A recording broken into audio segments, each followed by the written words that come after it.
ఆడ, మగవాళ్ళలో ఈ మోకాళ్ళ నొప్పులనేవి అసలు ఎందుకు వస్తుంటాయి? అంటే మోకాళ్ళ నొప్పులు స్టార్ట్ అయినప్పుడు ఫస్ట్ గుర్తించాల్సిన విషయం ఏంటంటే, ప్రత్యేకించి ఈ సింప్టమ్స్ ఉన్నప్పుడు ఏంటంటే, ఉదయాన్నే నిద్ర లేయంగానే మోకాలు పట్టేయడము, మెట్లెక్కేటప్పుడు నొప్పి, ఒక ఇండియన్ టాయిలెట్ మీద కాసేపు కూర్చొని లేసేటప్పుడు లేయలేకపోవడము, లేదంటే కూర్చున్నోళ్ళు మోకాళ్ళు పట్టేసి ఇలాంటి సింప్టమ్స్ రిపీటెడ్‌గా వస్తున్నాయంటే ఫస్ట్ గుర్తించాల్సింది ఏంటంటే, ఆ మోకాళ్ళు తొడ ఎముక, కాలు ఎముక మధ్య గుజ్జు అని అంటారు. ఆర్టిక్యులర్ కార్టిలేజ్ అంటాం మనం సైన్స్‌లో.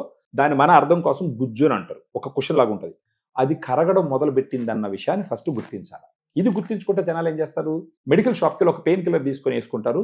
యేసుకున్న ఒక అరగంటకో, గంటకో పెయిన్ తగ్గడం మొదలుపెడుతుంది. ఒక 2, 3 అవర్స్ తర్వాత మళ్ళీ పెయిన్ వస్తుంది. సో అది ఓన్లీ సింప్టమాటిక్ రిలీఫ్. కానీ ఆ పెయిన్‌ని ఈ విధంగా కంట్రోల్ చేయడం మాత్రం కరెక్ట్ కాదు. అంటే ఆ పెయిన్ మనకు చెప్తుంది, ఇక్కడ గుజ్జు కరుగుతుందిరా బాబు, నువ్వు ఏదో ఒకటి చెయ్యి అని చెప్పి ఆ పెయిన్ చెప్తుంది. కానీ దాన్ని టాబ్లెట్ వాడి మనం అణస్తున్నాం. అది రైట్ స్ట్రాటజీ కాదు. గుజ్జు తగ్గుతుంది అని తెలుసుకున్న వెంటనే, అంటే ఈ సింప్టమ్స్ వచ్చిన వెంటనే ఆ గుజ్జు పూర్తిగా ఫస్ట్ కరిగిపోకుండా కంట్రోల్ చేసుకునే దానికి ప్రయత్నం చేయాలి. ఇలాంటిది వచ్చినప్పుడు జనాలు గుర్తుపెట్టుకోవాల్సింది ఏంటంటే, కాండ్రో ప్రొటెక్టివ్ ఏజెంట్స్ అని ఉంటాయి. ఆ ఏజెంట్స్ని తీసుకోవాలా. దాని క్లాస్లోకి వచ్చేటటువంటి ప్రోడక్ట్ మీరు ఏదైనా చూసినారు అని అంటే, అలా కాండ్రో ప్రొటెక్టివ్ ఏజెంట్స్లోకి వచ్చేది వచ్చి గ్రాండ్ వాక్. ఇది ఒక డైటరీ సప్లిమెంట్. దీంట్లో 8 రకాల పోషకాలు ఉంటాయి. ఒకటి వచ్చేసి glucosamine 1500 milligram, chondroitin 1200 milligram, curcumin 1500 milligram, collagen 40 mg, boswellia serrata 250 mg, vitamin C 80 mg, పైనజెరాడిన బార్క్ ఎక్స్ట్రాక్ట్ 100 mg. ఈ విధంగా 8 రకాలైనటువంటి సప్లిమెంట్స్.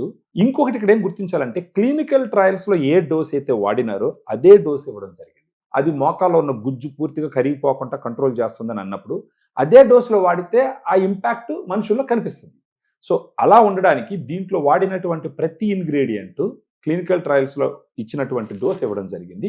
దీనివల్ల ఏమవుతుందంటే, ఫస్ట్ మోకాల్లో ఉన్న గుజ్జు పూర్తిగా కరిగిపోకుండా కంట్రోల్ చేస్తుంది. గ్రాండ్ వాక్ ఎలా ఉంటుందండి? పౌడర్ రూపంలోనా? ఇది సాచెట్ రూపంలో ఉంటుంది మేడం. ఈ సాచెట్ లో వచ్చేసి 7.5 గ్రామ్స్ పౌడర్ ఉంటుంది. ఎలా యూజ్ చేయాలి? ఇలాంటి ఒక 250 ml వాటర్ బాటిల్ తీసుకొని కూడా దీంట్లో పౌడర్ పోసి, వాటర్ పోసేసి బాగా షేక్ చేసినారనుకోండి, కరిగిపోతుంది.